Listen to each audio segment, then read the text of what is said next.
Ouais, je devrais vous raconter la raison de ma dernière incarcération. Mais j'en ai fait tellement d'autres que bon. J'ai un parcours de délinquant plutôt exhaustif. J'ai passé toute ma vie dans le monde des stupéfiants. J'ai tout fait pour payer ma drogue. Deal, escroquerie, vol, petit trafic, cambriolage, recel, braquage. En fait, ça fait 25 ans que je fais des allers-retours entre la prison et l'extérieur. Entre la prison et la rue, ou chez ma marraine. Parce que mes parents, ils m'ont lâché à la deuxième incarcération. Ma dernière condamnation, c'est la plus longue. J'ai pris 13 ans. C'était une période où je me faisais passer pour un mec d'EDF. J'avais toute la panoplie.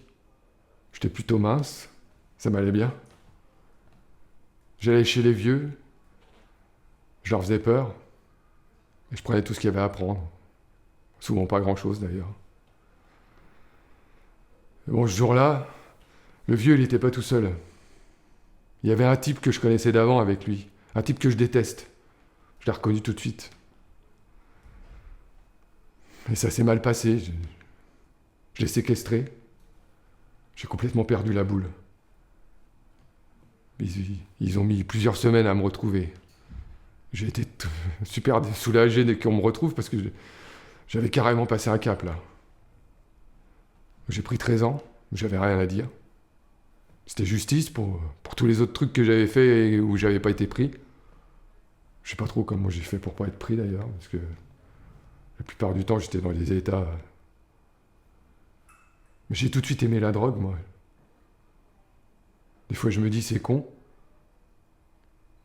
J'aurais aimé la peinture ou la musique, autant que j'ai aimé la drogue, mais j'aurais été Picasso. Non mais franchement, grosse passion. Mais il y avait que ça. Consommer.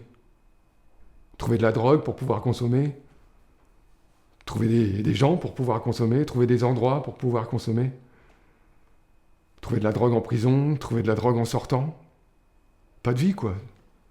Aucun avenir. En fait, je pensais à me suicider depuis quelque temps.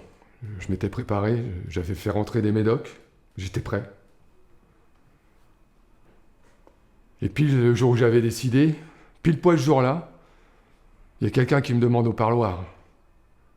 C'est le fils de ma marraine. Bon, lui je l'aime pas trop, mais elle, je l'adorais. Il me dit que ma marraine est décédée quelques semaines plus tôt, qu'elle m'a laissé un petit héritage. 6 000 euros. Moi, je sais pas trop ce que ça m'a fait. Mais bon, je suis là, donc